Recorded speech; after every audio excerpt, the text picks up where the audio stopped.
Hey guys, this is Dr. McFarland. I'm doing another quick live stream this week, and I built a really simple rig, and I felt like it was worth sharing with you guys.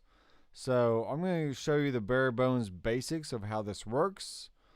I will not be sharing this rig anywhere other than my membership, which you can sign up on my website. You can buy the Headrush tone sculpting course, and you'll be able to find this rig probably in August when I do my live stream.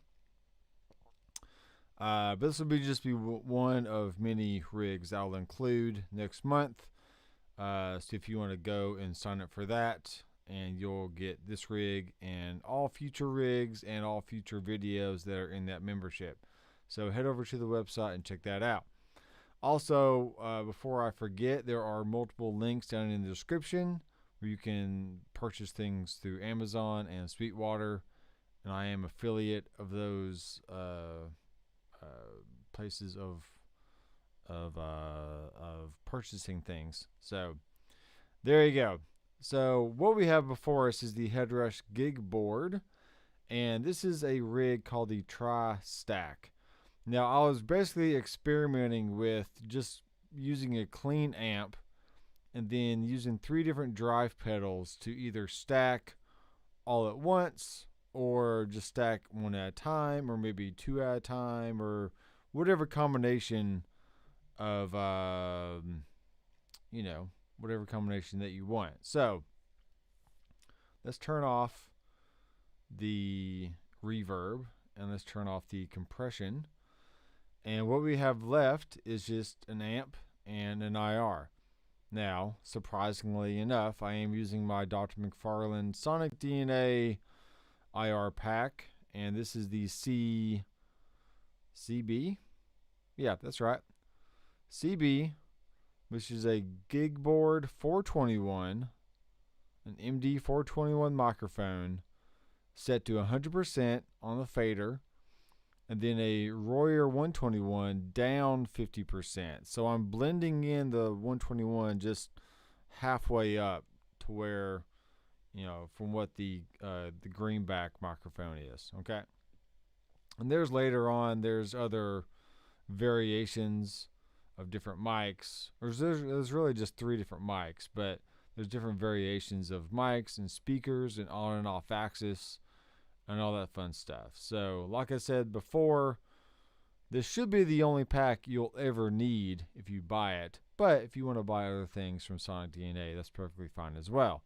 Just know that this is all I use, and it gets me all the way there with the tone that I want for the studio, for the stage, and any situation in between. So let me go ahead and put the high and low cut all the way up here, and that'll be that. Now I did experiment with different amps, and if you're a Fender guy, then go pick a Fender amp. If you're a Marshall guy, pick a Marshall amp, obviously, right? And make sure my volume is nice and loud here. Make sure you can hear me okay. And levels look okay to me. So you let me know if there's anything weird with the sound. Okay. I chose a 69 plexiglass 100 watt. Maybe tomorrow I'll change it to something else, but as of right this second, this sounds good to me. I was kind of going for an edge of breakup kind of clean sound, so this is what we got. Okay, and I am using my Reverend Sensei RA that has rail hammer pickups in it, so they are a little hotter than your typical pickup, but they're not too extreme. I can always use the bass contour to roll off some of that, and this is what that sounds like.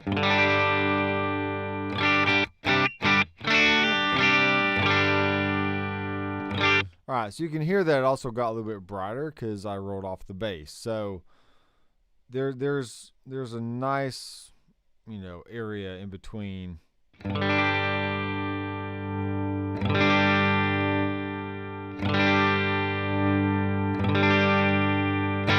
right, so that works for me. If you feel like that's too bright, you can always bring down the high volume and also the treble, maybe the presence. Or if you just want to clean up even more, you can bring down the normal volume and the high volume together, maybe in the 20% range to get super squeaky clean sounds, and then just check your output over here.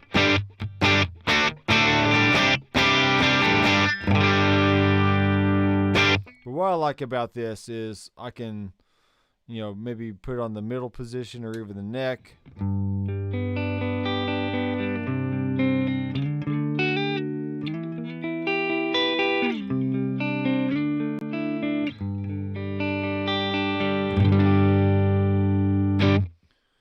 And my headphones are crapping out on me here. But I know it sounds good. So that's how you set the levels. That's how you get the very basics of this rig. Now, the next thing is I put in a compressor. I always say that weird. I don't know why. Compressor. And what I've been doing here lately is use a studio trick that I would normally use in my DAW or a digital audio workstation, where I take the threshold of a compressor and I put it all the way down. So it's essentially compressing everything you send through it, right? And then I slowly bring up the ratio to where I get the amount of compression that I want. And it's really great for the gig board and the Dyne 3 comp, because if you're not familiar with all these settings, you could get really confused pretty fast. So the main thing you want to worry about is the threshold and the ratio. And then after that, you can always adjust the attack to have a slower attack so it doesn't bite off the transient. And the transient is just another word for attack, by the way. So you can make that as slow as you want or as fast as you want, depending on the overall sound you're going for. And then after you kind of recognize the amount of gain reduction that the compression is having on your signal, then you can raise the gain right here to bring back up the signal kind of about to where it was before the compression was on. So this is the compression off. Let me turn the gig board down just a little bit.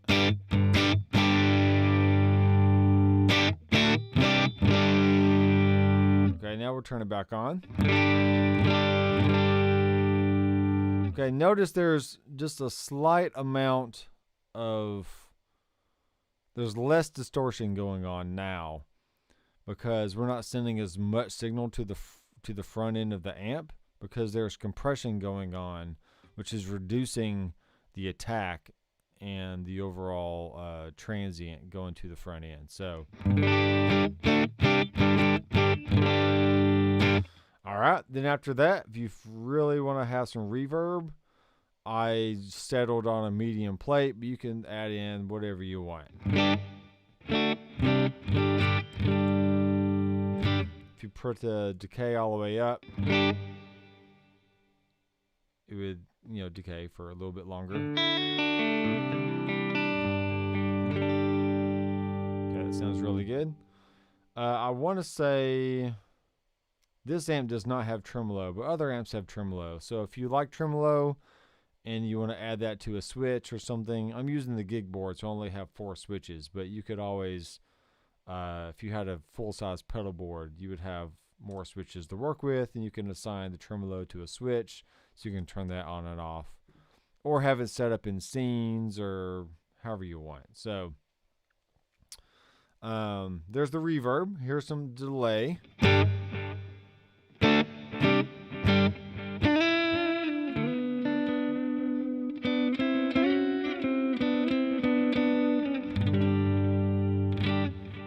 There we go. So let's go back to our bridge pickup here, because we're going to be in rock mode for the rest of the video. And I really like I've always liked the OCD from Fulltone, and I recently watched a video from a guy talking about Johnny Buckland's guitar rig, and that is the guitar player for Coldplay. And they've been around for the better part of 20 years, 20 plus years at this point. because I think they got started in maybe the late 90s, early 2000s, one or the other. And he said in the video that Johnny Buckland uses the OCD not for an overdrive, but more for a boost. So what I did here was I put the drive all the way down, tone all the way up, and if you know the OCD, the maximum amount of tone is fully clockwise, okay? And once you start bringing down the tone, it's kind of like a low-pass filter where it starts taking out the highs and only passing the lows. So tone 100% is going to be the brightest it's going to be, okay? I did put it on the high switch versus the low because I felt like it gave it a little more open sound. And then I just adjusted the level to where the on and off volume was about the same. So here's with it before. And here's on. Yeah.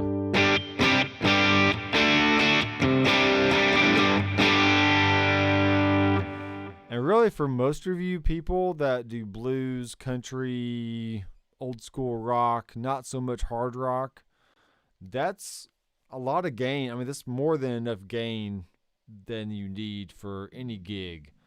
So as long as you have a good basic clean tone and then you just kick on the OCD, you'll have your clean, you'll have your rhythm kind of sound.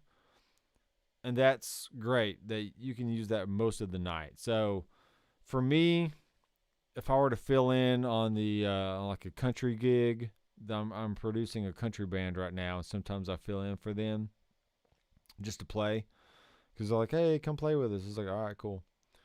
I mean, I would just take the gig board and literally use this rig and nothing else. I wouldn't be switching rigs all night or for every song or even multiple rigs per song. I'm just like, all right, give me some clean, give me 3 different levels of dirt, and give me a delay, and I'm good to go.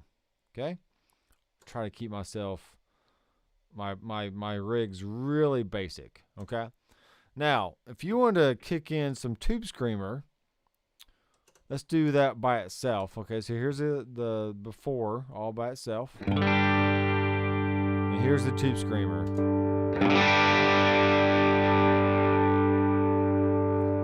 Okay, once again, drive all the way down, volume or level all the way up, and then the tone at 50%. So if you want to not have as much push to the front of the amp, you could probably bring down that level to about 70, somewhere in there. Just, use your ears.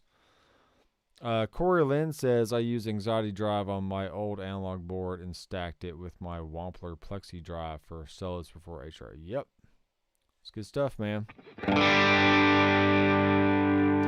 Here's off.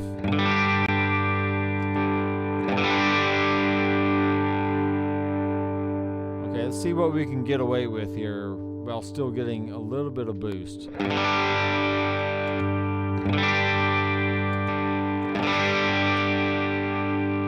Alright, really the job of a tube screamer is to help shape the tone going into the front end of the amp.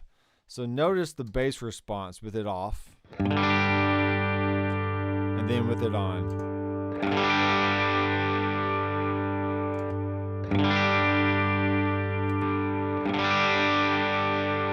Okay, so you can hear that there's bass with it off, and then there's no bass with it on, or at least less bass.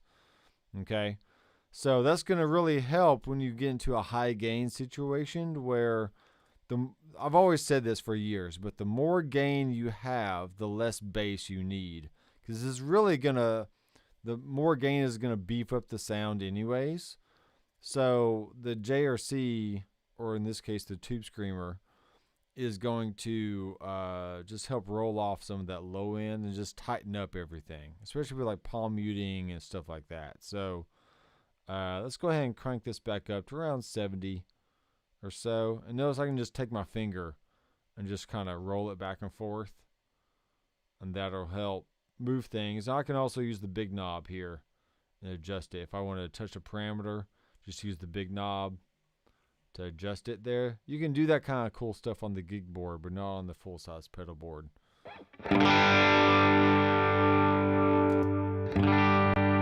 Alright, so now let's kick back on our OCD, or Anxiety Overdrive. This is version 2. And now let's bring in the JRC.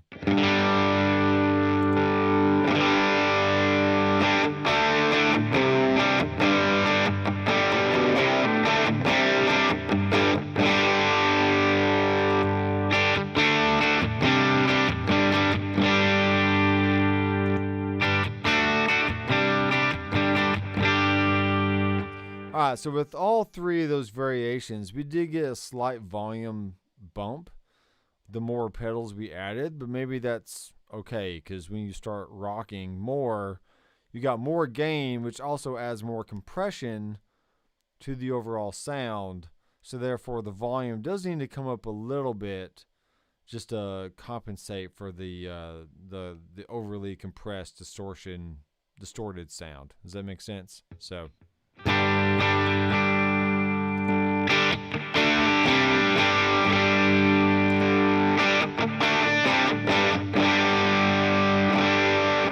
Alright, so there's the JRC and the Anxiety Overdrive together. Here's the Black Op all by itself, and this is basically a Proco Rat. And you can see that there's a distortion, a cutoff, which is the middle knob or the filter of that middle knob there, and then there's a volume. So just like the real pedal, we have everything that we need to get the Proco Rat sound. So I'll keep it on this page, and I'll kick it in and out with this button. Okay? So this is with it before, and here it is with it on.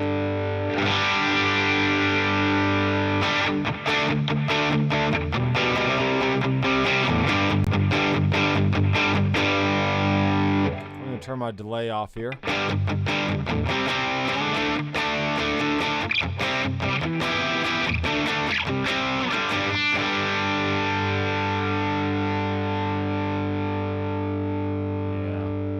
Hear all those harmonics kind of jumping around up there, kind of hanging out in the stratosphere.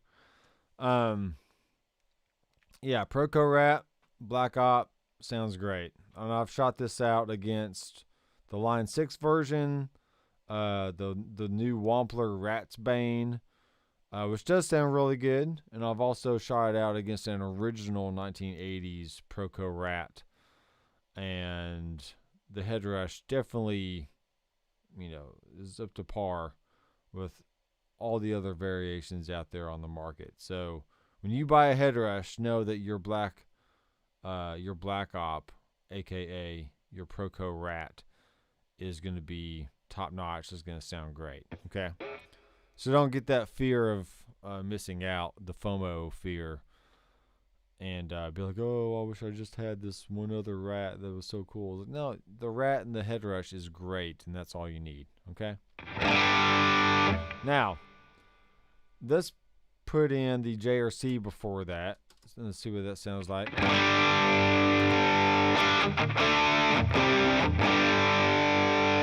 Okay, maybe not what you want, but it's a sound, so it's just another variation. Let's do the Anxiety Overdrive before that. Here's before.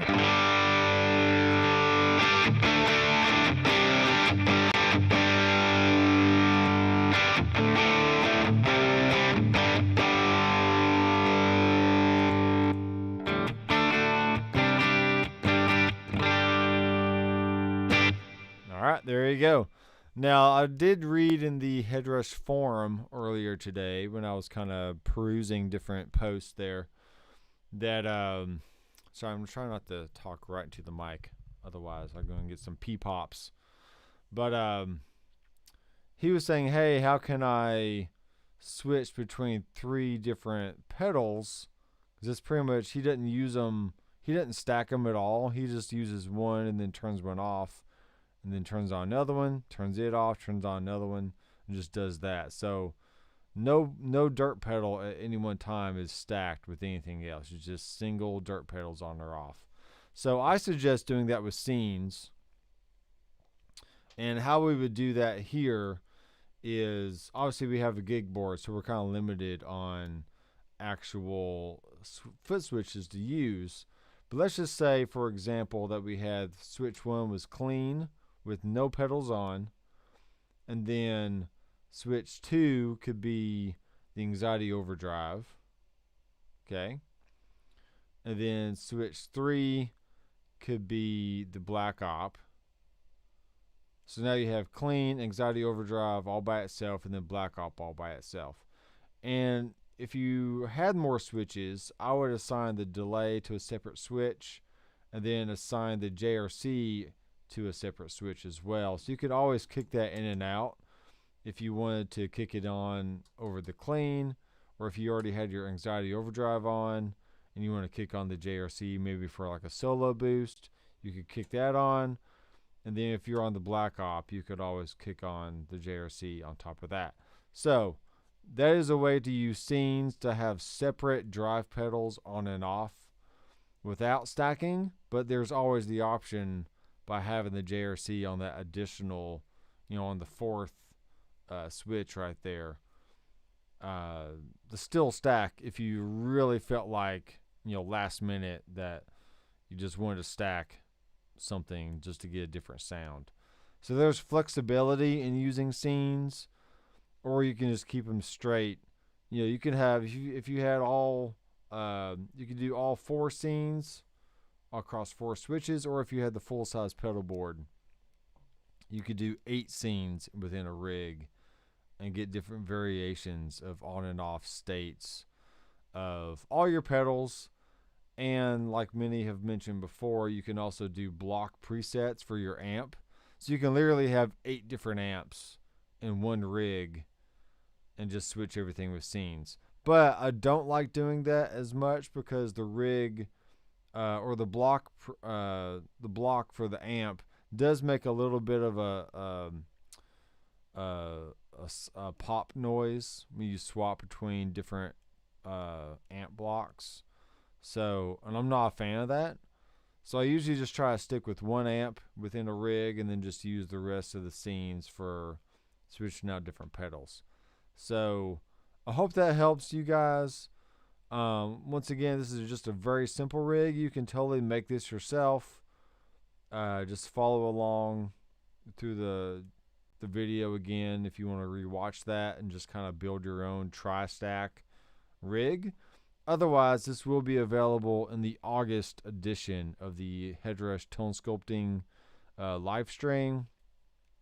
And I'll go more in depth and maybe how to stack the different pedals and maybe choose different amps and stuff like that. So, and that's I might just do that. I might just have this be my core starter point and then build out different variations of the same rig, switching in and out the different amps, maybe different IRs from my Dr. McFarland IR pack from Sonic DNA. And that might be a fun theme. I think themes are going to be the way to go moving forward. Like we could have a tri-stack theme, a Fender theme, a Marshall theme, a Mesa Boogie theme, rigs for Stratocasters, rigs for Telecasters, rigs for humbuckers. So all kinds of stuff. There's tons of things we can do in the future to help educate each other and just learn more about the Headrush. So once again, be sure to subscribe down below if you have not done so ever in your life. Maybe you're new to the channel and you're saying, hey, this guy's really cool. I'm going to subscribe to his channel. I would greatly appreciate that. Go ahead and give it a thumbs up as well for the YouTube algorithm, and click the bell so you'll be notified the next time I release a new video or go live on the channel. Okay. There are tons of links down below. I did get an email earlier about 2 days ago saying somebody used the donate button down in the description. So there's a merch and donate button that you can click on. You can either give a certain amount a month, or you just give a one-time gift or donation, or you can actually buy a t-shirt that says Dr. McFarland Studios, like you see me wear in all my videos. And also there's a new audio surgeon shirt. And I teach you how to be an audio surgeon in my Ultimate Guide to Music Production course. That is, once again, on my website. You can access that through a one-time payment of just that course, or you can buy my Ultimate Access Bundle, which gives you access to every course I have currently and in the future for one price. So you look at the price for that Ultimate Access Bundle and you're thinking, hey, this is kind of expensive right now.